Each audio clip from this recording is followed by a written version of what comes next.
Chef. Didn't do nothing today. I kind of wanted to do some fishing, some hiking, but weather's kind of been threatening rain. They keep pushing it back, so I was like, screw it. I guess I'll pull the rifle out and try to go groundhog hunting. So got my trusty little 22-250 out. It lets out a hell of a little bark. I'm pretty accurate up to about 400 yards, 500 yards with it is what I've done so far with it.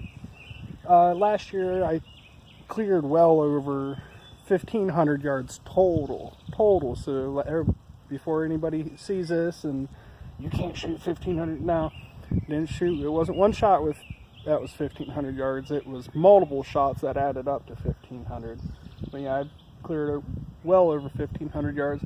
Furthest shot was just shy of 5. Shortest shot was over 225. I think it was like 230 to be honest. But I'm going to walk out in the field a little bit and I'm going to get set up. Or I'm going to walk out and see if I spot anything for one. But I will try to bring you with me and record as much as I can. If I can find a good place to set my phone up. If I do see one, I will set my phone up so you can see me shoot. So I'll see y'all here in a bit. Later.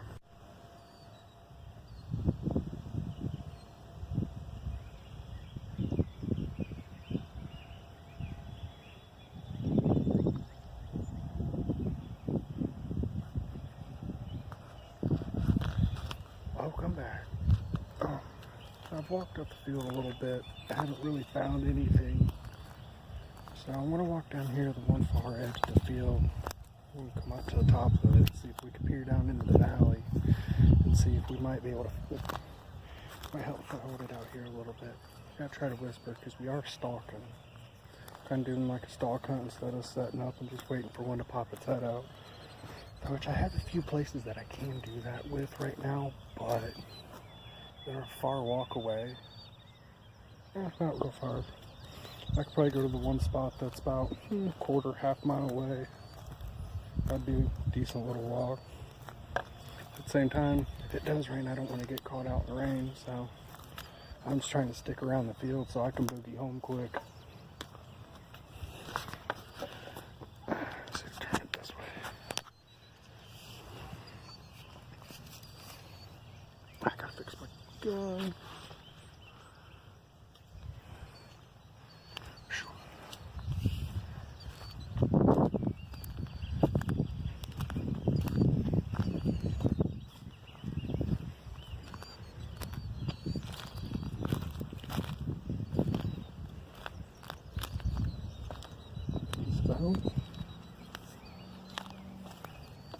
It's piece bone. It's probably from one of the groundhogs I killed last year. Killed like 4 right there.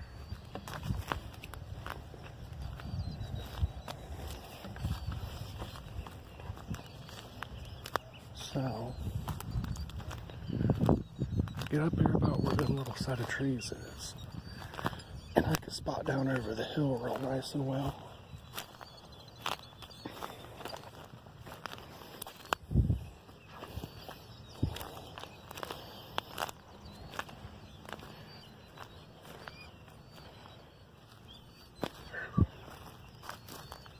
Let's see.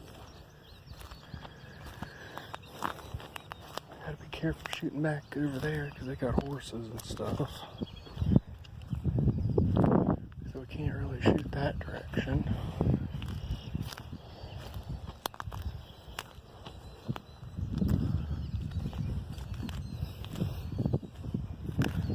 Which I hunted this field really hard last year and killed like 19 groundhogs out of here. Which I apologize for the wind too. It is kind of windy. It's not as bad as it was earlier.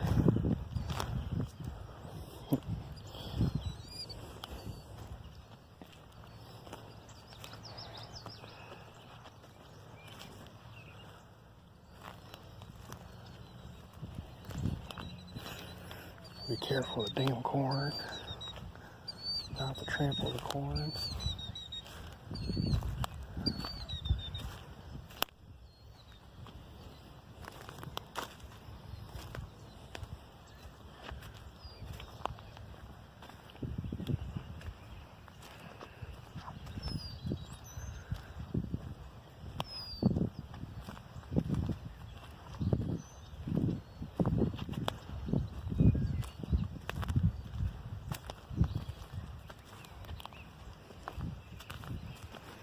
waiting for them to take their hay off so I can start shooting groundhogs out of their field again.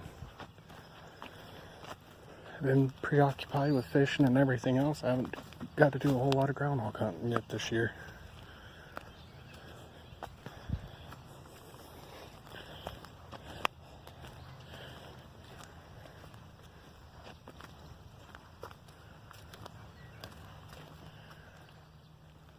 Before we go any further,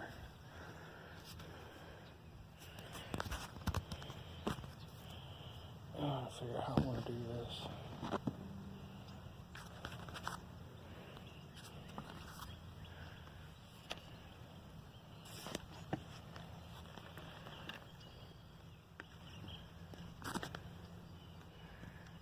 Let's see if I can get you guys.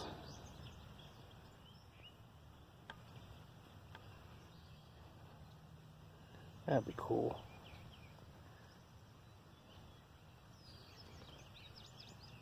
No, I'm not going to be able to get it to open up. That'd have been Teddy's if I could have opened up. Could have got the reticle to open up. But there's normally groundhogs just down here on this bottom. But there ain't today.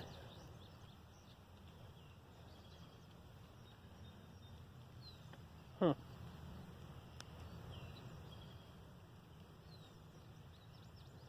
I know where they're all at. They're all up into that grass getting fat. No, and I can't see them. Because, I mean, see the house right there? I could damn near sit at my house. No way. Is that one there? No. There's about to be no way I'm out here talking and running around on YouTube, or recording for YouTube. And yeah, right there. Right there's a house, and I can pretty much stand there at the house. Or when the leaves ain't on the trees, I can sit on the roof or sit in my room.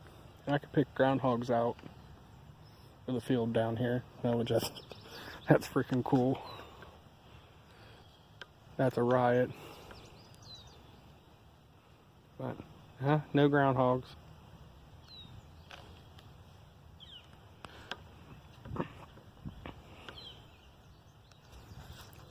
Alright, so I might go across to the campsite real quick and we'll gander up that field and see if there's anything up that field. If there's nothing out there, I'm just going to go home, put the gun up. We'll try to pull it out again tomorrow. So, till then, see y'all later. What is up? We are back. We're at the... Oop, I didn't have so much crap in my hands. Got my shooting stick, my gun. But we're at the entrance of the woods. Which this wind's crazy. Cold air one way, warm air the other. It's definitely a big storm brewing.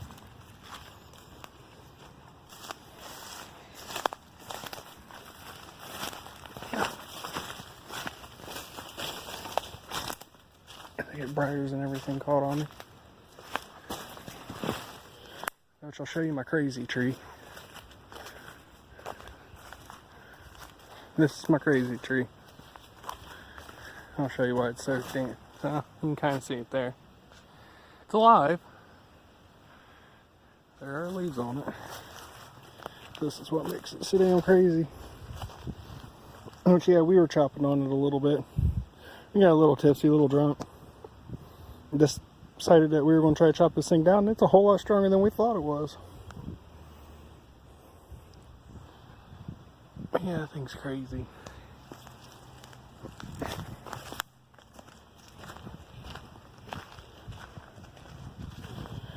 But there's groundhog here. I need a pop. I need to get to 22 and pop him.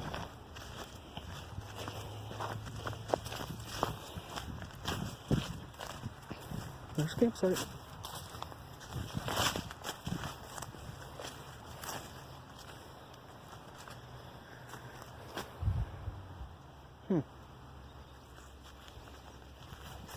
There's where Trevor was trying to ramp, where he was jumping his bike using my damn tomahawk target. Oh, we gotta try to be real quiet now. I guess It's not real quiet in this bottom. I gotta get up to the top of this hill.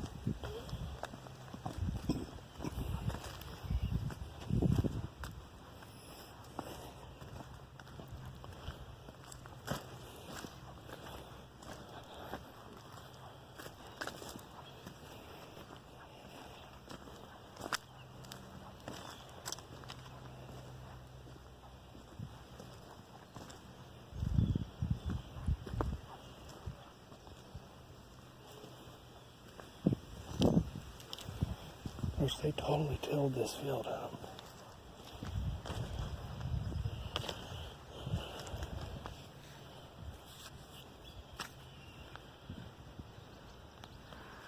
That might be the eagle.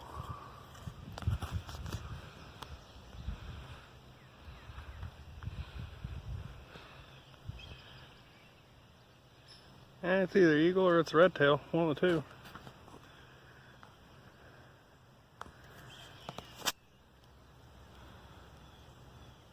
I think it's red tail.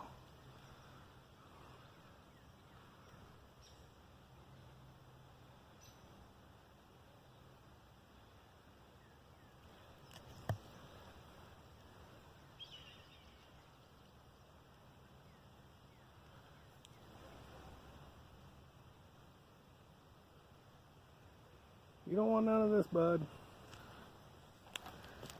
Let's hope you didn't scare off all my game now.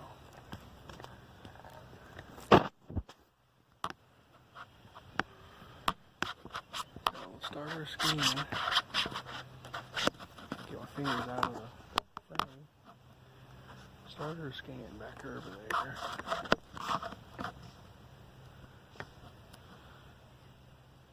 there. Which I know for a fact I'm going to end up on that hill over there, down there in the bottom, looking across.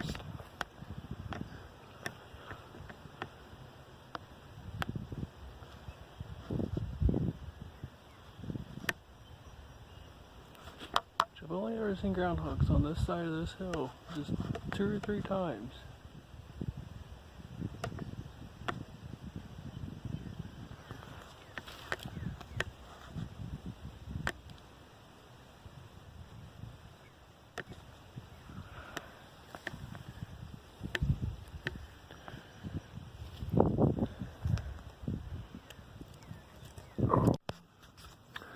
Welcome back. Sorry I didn't record any more out groundhog hunting. Didn't see none, probably a little late in the day. Encroaching storm, wind, and could have been a bunch of things out there. I just wasn't looking in the right spot. But what my attention did get turned into was something shiny laying in the field. And it was actually this right here, which it'd be a little hard to see. I don't know how well it's focusing or if it's just focusing on me. But that is a tip to a knife or an arrowhead. So now I was like, ooh yeah, maybe there's something else. And I got to looking a little bit more. And I found this one, and this was either a knife, arrowhead, could have been a scraper. But that piece was definitely worked on a little bit. Piece of a pot. Piece of pottery. Another little piece of pottery. And then, I don't know, I'll clean it up for you. This has got to be the largest core, flint core I've ever found. Which I'll get it cleaned up here in a second. Here's another little piece. Different colored. Which we'll throw them down here. Or let me set the camera down. Probably going to be a whole lot of fun for y'all.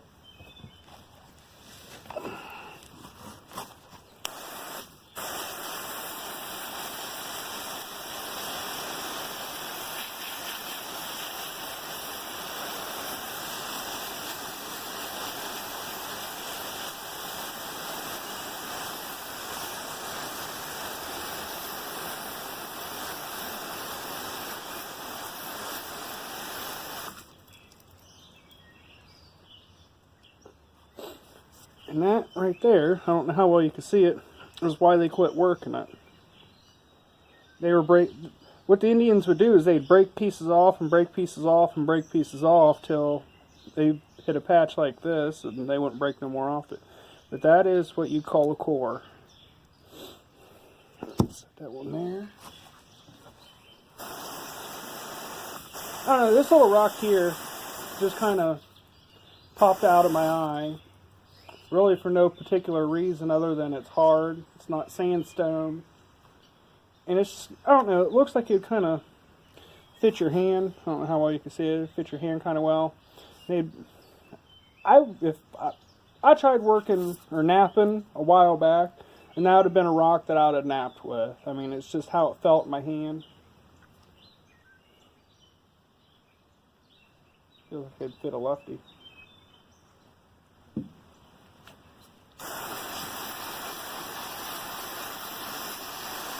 There's another piece of the cord.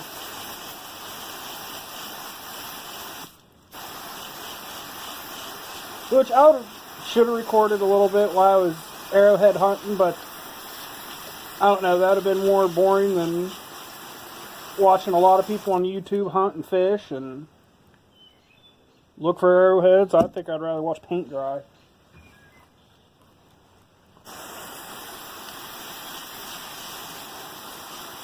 No, there is, I don't know, there's a bunch of different, like, what do you say, there's different kinds of flint. White flint, red flint. Of course, like that one piece, it's got that reddish rose color to it. Black flint's about the best flint you can find. Which, believe it or not, there's a ridge called Flint Ridge where it comes from. And this white flint here, like what's right here, that was kind of an undesirable flint or a cheaper flint. The grays, blacks, the rose reds and stuff like that. Those were the more desired pieces of flint. They worked better, they were cleaner, sharper.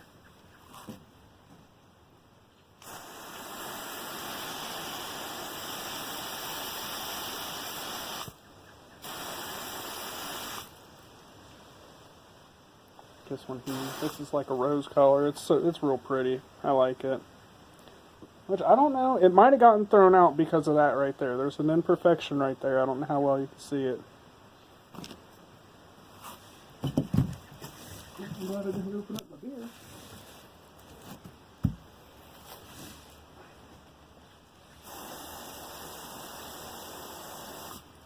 But you're probably going, well, how do you know that that's a arrow tip or arrowhead tip and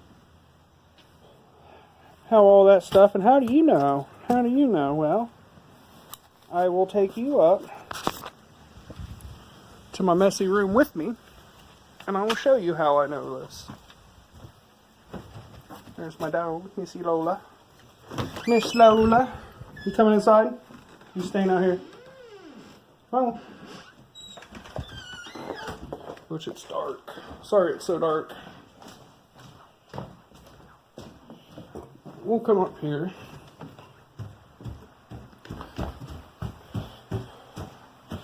Don't pay attention to the mess. Which, this is what I'm talking. I'll turn the light on, make it a little bit easier for you to see. This is how I kind of know what is what was used for what. This is all stuff that me and my family's found. Pottery out of West Virginia. That'd be a knife. Arrowheads. It's an atlatl weight. That was probably a weight or something of some kind. Chisel, axe. There's one I found. This is one of the ones I found. That was probably one of my better ever finds. Big old hammerhead.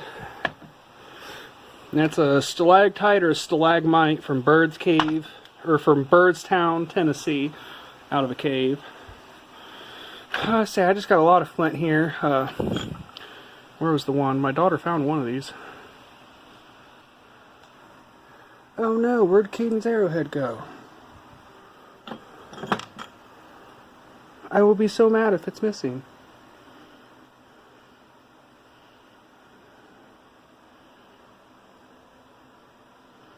Well, that needs to get found here quickly.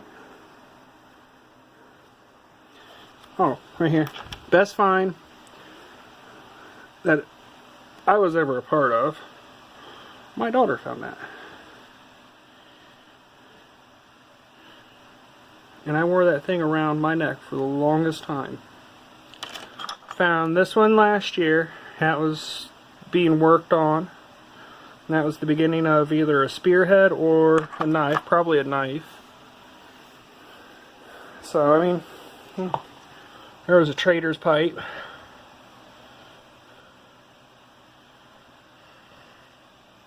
That was all stuff that we found out of fields.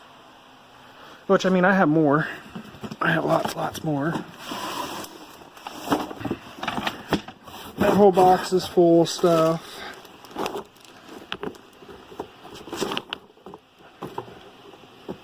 I forget what that was. Another hammer. That was Flint Ridge. It's got Flint Ridge on it. That was either a scraper or that was being worked on something and the tip broke. Top broke. I guess here they'd have used a grind. Oh, grind. I got stuff upon stuff upon stuff. Large pieces of flint, like that there. That'd have been a cord that they would have used to break off. Got more arrowheads and flint in there. Got more flint than I could shake a stick at. The box is heavy too. And this thing's filled full of it. I don't know how you can see it. That's filled full of a bunch of flint. Bunch of flint. That was Byrdstown, Tennessee. I don't even know what that was. And I think that was used for grinding or something. Store more stalactites or mites or whatever they were. But yeah, that's how, fingers in the way, that's how I kind of know. We've been hunting arrowheads for years. When I was wee little, we used to do a lot of Indian reenactments where we'd travel around and do, what was it, like pre-1700s. We had a big teepee dressed in leathers, played with our little Indian flutes and all kinds of fun stuff. So that's how I kind of know what's going on with some of that and kind of what to look for. So it's not hard to look for flint. Well, come on, let's go outside. It's not real hard to look at flint. Do a little bit of research before you go out and look for flint. Find out, what was the Indian or the Native American activity around you. That'd be a good place to start. Like here in, or where I'm at now, we're not too far from one of the original towns called Greentown that was started over in Richland County. That my phone cut off. Do a little bit of research wherever you're at. Find out what Native American activity has been around you. Like around here, we know that Native American activity was real prevalent. One of the first towns in Ohio or in our area was started over in Richland County. It was called Greenstown. And it's just, there's pockets upon pockets upon pockets all through the state of Ohio that's just filled full of Native American activity. Down in Newark, there's Indian burial ground. That's real sacred. That's a cool place to go to and look at. It's just a giant mound. So, yeah, do a little bit of research. It's not real hard. Figure out what Indian activity was around in your area when they were around here. So, and that's kind of how I know where to look and how to look for some things. I know what flint looks like when dirty and kind of what I'm looking for there. So, I mean, I don't know a whole lot. I know enough to get me in trouble, let me put it that way. So, just do a little bit of research. Go out and have fun. Walk your fields. Get permission first. If you have to, go to the county courthouse. Go to your clerk of courts, wherever you got to go. Get a map of all the land, or the land deeds, or whatever. I forget what it's called. And go around and ask for permission before you go out walking somebody's field, because you're liable to get shot or have the police called on you or something. Sorry, I'm tongue-tied. I've been walking around for a little bit. But I'm going to sit here and enjoy my beer. I'm going to love on Lola for a little bit and enjoy the weather since the wind's died down. So, till then, go out, love the outdoors, cook you something good. Later, guys.